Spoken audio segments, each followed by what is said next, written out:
Welcome to the Locked On Titans podcast. I am your host, Tyler Rowland. Titans fans, it is a Football Friday game preview edition of the Locked On Titans podcast, and that means it is time to preview this Week 4 matchup between the 2-1 Tennessee Titans and the 0-3 New York Jets. Now, I know what you're thinking. The Titans are heavy favorites in this game. The Jets are one of the worst teams, if not the worst team in the NFL, so it should be an easy win. But I am here to tell you that is not the case, and this is the quintessential trap game for the Titans, which means they are going to have to play very well to come out victorious in this game. And to come out victorious, they're going to need to follow a few keys to victory, which I am ready to share with you guys. We are going to start with my big picture keys to victory. I got 2 on offense, 2 on defense. The Titans have to follow these suggestions if they want to beat the Jets. Then we are going to zoom in, look at the individual matchups and the individual battles in this game. Again, I have 2 for you on offense, 2 for you on defense, and I have a few key players that I want to point out that may be off the beaten path that I think will play a big role in this game. And then finally, we will cap off this Football Friday game preview having a little bit of fun. I'm going to give you guys my game and score prediction, but we are also going to talk the gambling aspect of this game and keeping it plus 100. We are also going to talk the fantasy aspect of this game and my beautiful dark twisted fantasy, and we will also take a look at what is going on within the AFC South this weekend. So everything you need to know heading into a Week 4 matchup between the Tennessee Titans and the New York Jets on this Football Friday game preview edition of the Locked On Titans podcast. Let's get it. You are Locked On Titans, your daily Tennessee Titans podcast, part of the Locked On Podcast Network, your team every day.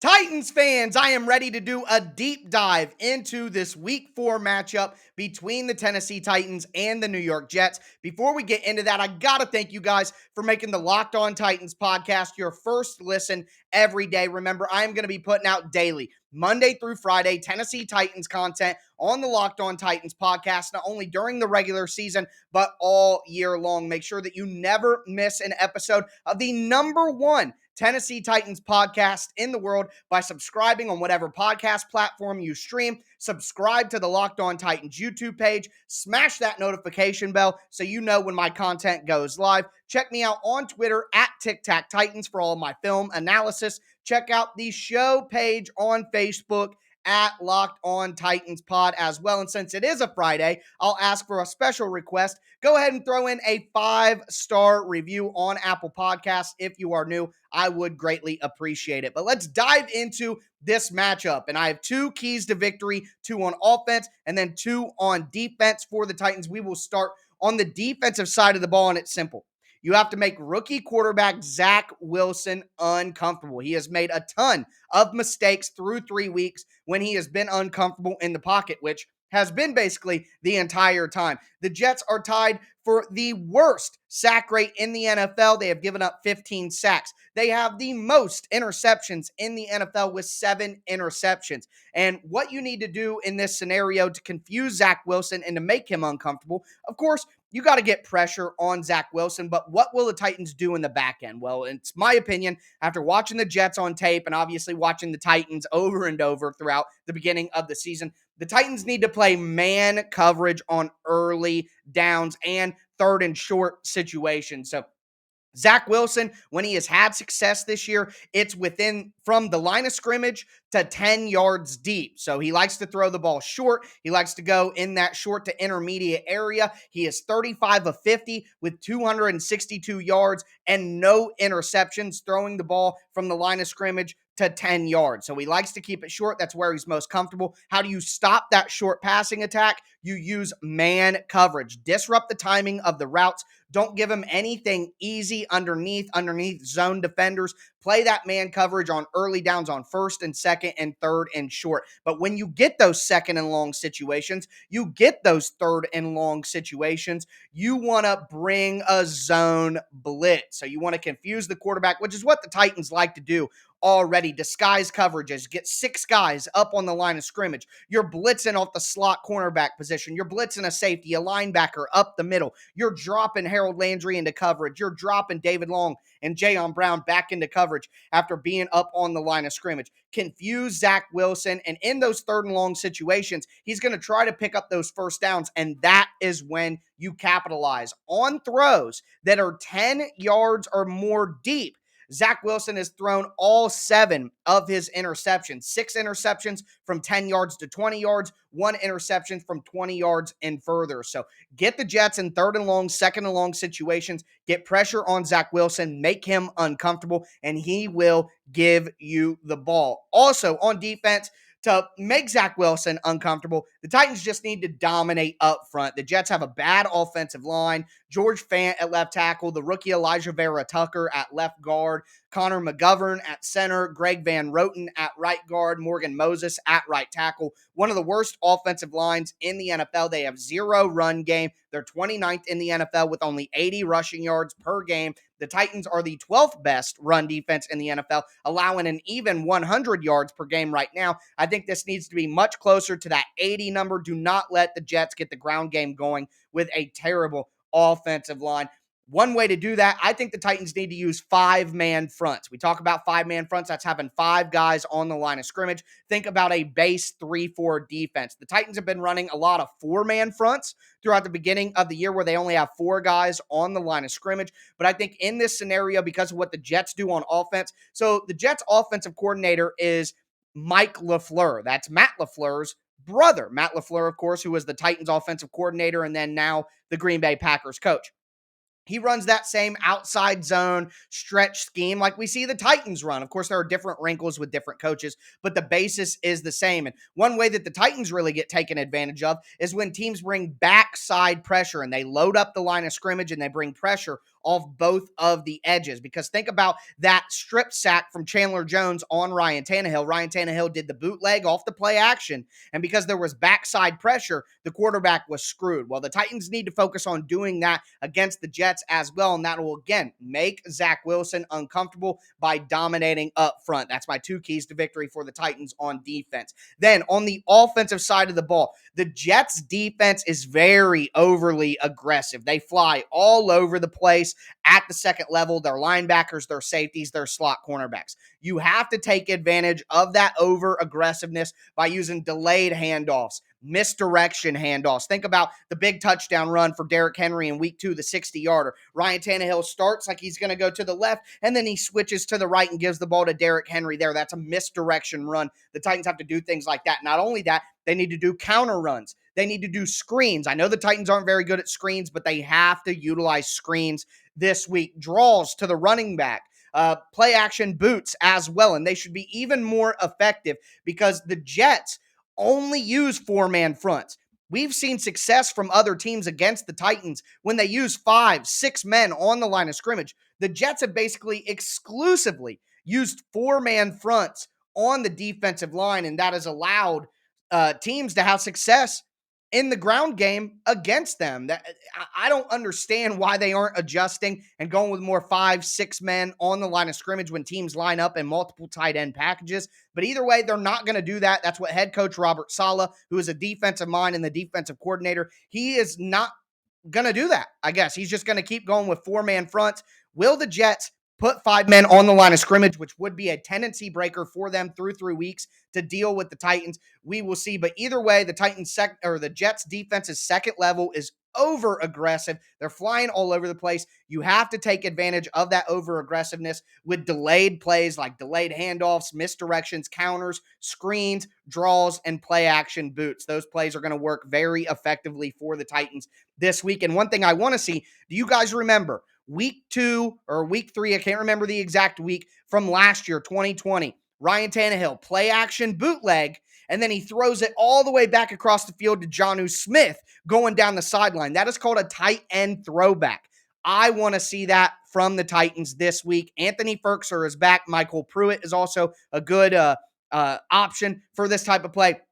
But the Titans do a bootleg, have Ryan Tannehill roll back, and have the tight end sneak out to the other side of the field and go down the sideline. Watch for that play this week. The last key to victory for the Titans offense, kind of hand in hand with what I was saying, use heavy tight ends. And it's good that the Titans will be getting Anthony Firkser back this week. They'll have a full complement of 4 tight ends with Hudson, Pruitt, Swaim, and Firkser, and I think it'll be a heavy tight end week. Like I said, the Jets defense is running exclusively 4-man fronts. So line up with 3 tight ends and blow those 4 men off the ball. Allow Derrick Henry a free release into the second level, and that's where he does all of his work. So the Titans have to run the ball this week with all the injuries at wide receiver, and the Jets are going to make it easier on them if they stay with their 4-man fronts that they've been showing throughout the season. Watch for how many guys are on the line of scrimmage for the Jets, and that'll tell you a lot about what the Titans will be doing in the game. But that's going to do it for my keys to victory from a big picture standpoint. We are going to zoom in, talk about the individual matchups and the individual battles that I think will decide this game.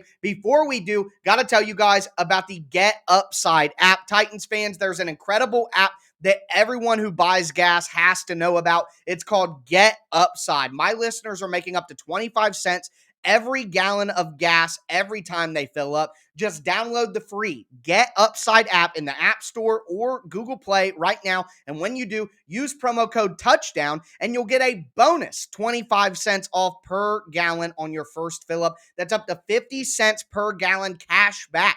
Don't pay full price at the pump anymore. Get cash back using Get Upside. Download the app for free, use that promo code Touchdown, and get up to 50 cents a gallon cash back on your first tank. Some people who drive a lot are making as much as $200 to $300 every single month in cash back. And the best part, there's no catch. The cash back is added right to your account. You can cash out at any time directly to your bank account, your PayPal, or an e-gift card like for Amazon, for instance. Just download the free Get Upside app. Use that promo code Touchdown to get up to 50 cents a gallon cash back on your first tank. That's promo code Touchdown on the free Get Upside app.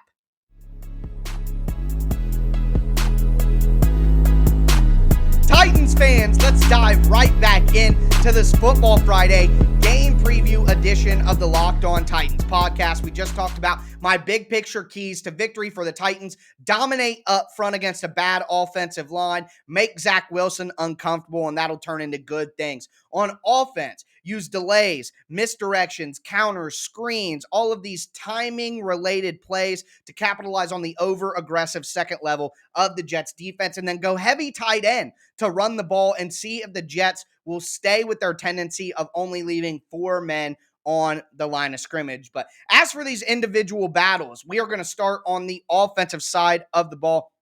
And for me, it's the Titans' interior offensive line against the interior defensive line of the New York Jets. So in yesterday's crossover Thursday, John Butchko talked about how the talent on the Jets defense is their defensive line. You have Futakasi as the nose tackle. You have Quinnen Williams, who's an absolute stud. And then you have Jonathan Franklin Myers, who's also a very physical guy who I saw pushing around offensive linemen all over the place. Those guys cannot disrupt the run game for the Titans. They cannot push the interior of the pocket on Ryan Tannehill and force him outside. That is not what the Titans need to happen. Do not let the only really talented group that the Jets have on their team, the interior defensive line, do not let that one talented group wreck your game plan. So the Titans need to do a great job there. Also, Derrick Henry against CJ Mosley. Just like last week, Darius Leonard against Derrick Henry, and we saw Derrick Henry basically run Darius Leonard over with a truck stick. So who's going to win that matchup? CJ Mosley leads the Jets with 24 tackles. He is going to be flying all over the place. He absolutely demolished a Broncos running back at the goal line last week, a clip that I posted on my Twitter at Tic Tac Titans. He's an excellent player. He's a Pro Bowl level player. He's got great speed, good physicality. Derrick Henry is going to have to watch out for CJ Mosley, and Derrick Henry is going to have to win that battle. Now, I want to give you guys a little bit of a bonus here. You could say it's the running backs against CJ Mosley because Jeremy McNichols is going to have a big game. You heard it here first. Jeremy McNichols is going to have a big game. One, the Titans are going to need to run the ball a lot, and they're going to have to spell Derrick Henry. So that means Jeremy McNichols is going to get some handoffs. He's going to get some carries. Also, these things I talk about, draws, talk about delayed handoffs, screens, not only to wide receivers and tight ends, but to running backs. Quick dump offs in front of the Jets zone defense. Like we saw last week, we saw Jeremy McNichols score a touchdown on that last week. Jeremy McNichols is going to have a good game, and he's going to have to for the Titans to win. So the running backs versus CJ Mosley, the interior offensive line against the interior defensive line, the talented interior defensive line of the New York Jets. Mike Vrabel even said this week this might be the most talented defensive front that they face all year. And while I think that's a little bit hyperbolic from Mike Vrabel, I do think that that is the most talent that the Jets have on the team. So that's the matchups on offense. On defense, Janoris, Jackrabbit Jenkins, I guess the Janoris we can just get rid of, but Jackrabbit Jenkins against Corey Davis. Yeah, Elijah Moore is a good rookie. All right. I'm with you there. Braxton Berrios, he's like a Dollar General Adam Humphries. But Corey Davis is a talented NFL wide receiver. We know that. Do not let their one ultra-talented offensive player beat you all game. So put Jackrabbit on him. He can deal with the physicality of Corey Davis. Corey Davis only has 12 catches, 146 yards, and 2 touchdowns this year, though. Not worth the money. Just like I said in February, in March, and all of Titans Twitter was yelling at me, we got to pay Jonnu. We got to pay Corey. Give me a break. Both of those dudes have been major disappointments for their teams. And even though they're decent players, they're nowhere near $12 million a year in average pay. Get out of town.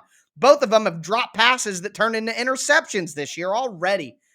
Give me a break. That was hilarious. But anyways, Corey Davis still has the ability to make plays for the Jets, and you can't let him do that. I put Jackrabbit Jenkins on him. The Titans probably aren't going to follow receivers across the field. They're just going to play their side like they normally do, but I certainly hope to get Jackrabbit Jenkins and let him use his physicality and his craft against Corey Davis throughout most of the game, and then allow Christian Fulton to match up with the speed of Elijah Moore or whoever it is that the Jets want to put out there. They do not have a talented team. The Titans should win this game, but remember, I think it is a trap game. And also, the next matchup for the Titans defense, the Titans interior defensive line against the interior offensive line of the New York Jets. So Greg Van Roten, 15 pressures allowed already this year. Elijah Vera Tucker, the rookie, 12 pressures allowed already this year. Center Connor McGovern, 4 pressures allowed this year. So quick math on that, that's 31 pressures allowed by the interior 3 guys of the Jets.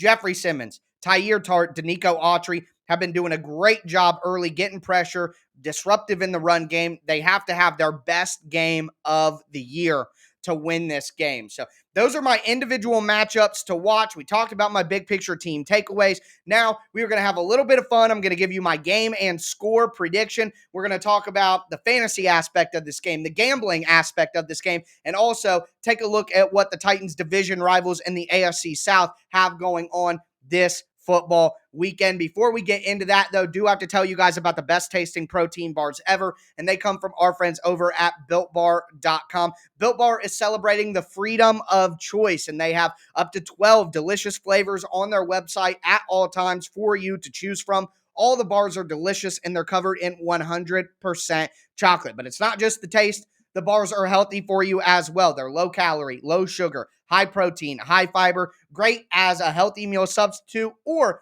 a guilt-free snack. So go to BuiltBar.com, use the promo code LOCKED15, and you'll get 15% off your next order. Once again, that's promo code LOCKED15 for 15% off at BuiltBar.com.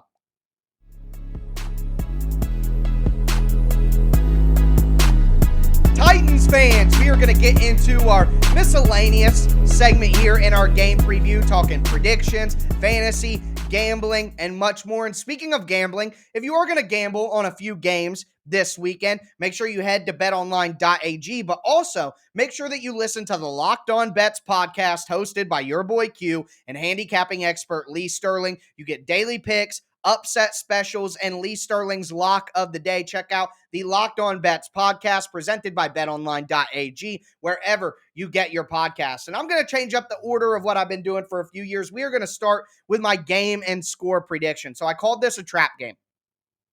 There's a lot of injuries on both sides. A.J. Brown's not going to play in this game. Julio Jones, not going to play in this game. The Titans are going to be really, really soft at wide receiver. They're not going to have a lot of talent there. Yeah, Josh Reynolds, but we haven't seen much from him. Marcus Johnson is back, but he's been out for 3 weeks. Chester Rogers, he's good, but he also let a ball go off his shoulder pads for an interception last week. Nick Westbrook-Akina is pretty solid as a depth guy, but he also did get stripped within the 10-yard line last week for a big turnover. So let's be honest with ourselves.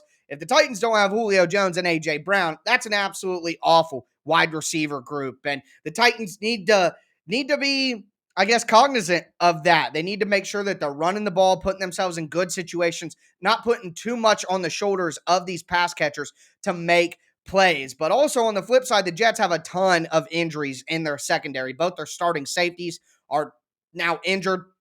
One of them being Marcus May, who is pretty much the Jets' best player. He's all over the tape. The Jets use him like they used a former Jet, Jamal Adams. He's up on the line of scrimmage, up at the second level. He's blitzing. He's coming off the edge. He's dropping back into coverage. He's playing deep safety. He's playing strong safety. He's doing everything for them. And now he's going to be gone. So I'm going to consider that a complete wash, quite frankly. And if the Titans don't have their threats outside in AJ and Julio, it kind of changes the way that you fear this offense, and it places much more of an onus on the Titans to run the ball. But again, that goes with what the Jets do best. Their talent is on the interior defensive line, and they've been pretty decent at stopping the run. So the Titans should win this game, because I think the Titans' defense should dominate the Jets' offense. I know that's crazy to say, but that's where we are.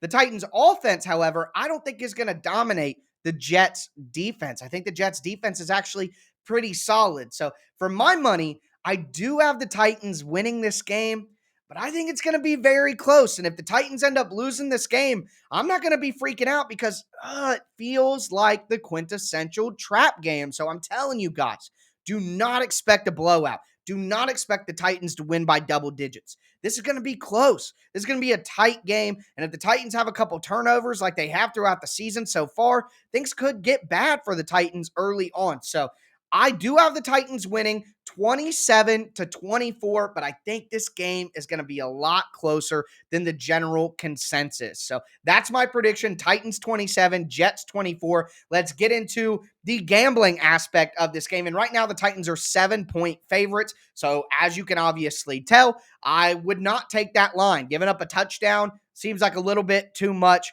right now. If you feel confident that the Titans are going to win the game, though, it's a great opportunity to do a teaser. Tease the Titans down to pick them, so that the Titans just have to win the game, get the 7 points there. The over-under in this game is 44, and that's tough, because with the 7, my score is 27-24. That would be 51. You'd be pushing on that. So I would probably tease the 34 down to 37 and go over on that. I know that's a bit risky too. If it were me, I would probably just stay away from this game in general. But if you are inclined to make a bet on betonline.ag, I would tease the Titans down to 7. I would tease the over-under down to 33, and I would rock with that as my teaser. But overall, not touching this game. It's going to be a close one, guys. I promise you that. Then, the fantasy aspect. For me, looking at my beautiful dark twisted fantasy preview, I'm going with Anthony Firkser. I think with the lack of wide receiver talent, the Titans are going to go heavy tight ends, as I talked about, which means there are going to be great opportunities for tight end screens, short passes, things like that to Firkser. He's basically a big wide receiver for the Titans, and they're going to need that more than ever. Jeremy McNichols. I've been banging this drum all episode, guys. If you want a super cheap flex option to totally stack your daily fantasy lineup, go with Jeremy McNichols. I am not telling you to use Jeremy McNichols in season-long fantasy. That's not what I'm saying. I'm saying daily fantasy. You want a real dart throw so you can stack out your lineup with more expensive options. Throw Jeremy McNichols in your flex. I swear on anything, he's going to have a decent fantasy game. And then Derrick Henry, of course, you got to put Derrick Henry out there, if you want to use Jeremy McNichols, also use Derrick Henry to have an expensive option in your daily fantasy lineup. For my money, though, if it's season long, I'm only playing Derrick Henry in this game. The Jets actually do a great job against quarterbacks. Where they struggle when fantasy points allowed is the running back spot. So that's where I would attack. And Anthony Ferguson as a cheap dart throw as well. If you're streaming tight ends in your season long, look at that. Staying away from Henry, or I'm staying away from Tannehill, staying away from any of the Titans wide receivers, but I am not going to stay away from the Titans defense, because if things go well for the Titans and they follow my keys to victory, they should get a couple of turnovers or at least limit the scoring for the Jets. So that's how I would handle the fantasy side. As for what's going on in the AFC South, a little AFC South preview. By the time that you listen to this, especially the podcast crowd, the game might be over, but the Jaguars travel to play on Thursday Night Football against the Cincinnati Bengals. The Bengals are 7.5-point favorites in this game. But again, I think it's going to be a close one. Quite honestly, I think there's a good chance that the Jaguars win this game. Guys, it's just how the NFL works. Urban Meyer revenge game back in the state of Ohio, but I guess also Joe Burrow revenge game against Urban Meyer for going with other quarterbacks while he was at Ohio State. But either way, I think this is a close game, a tight football game.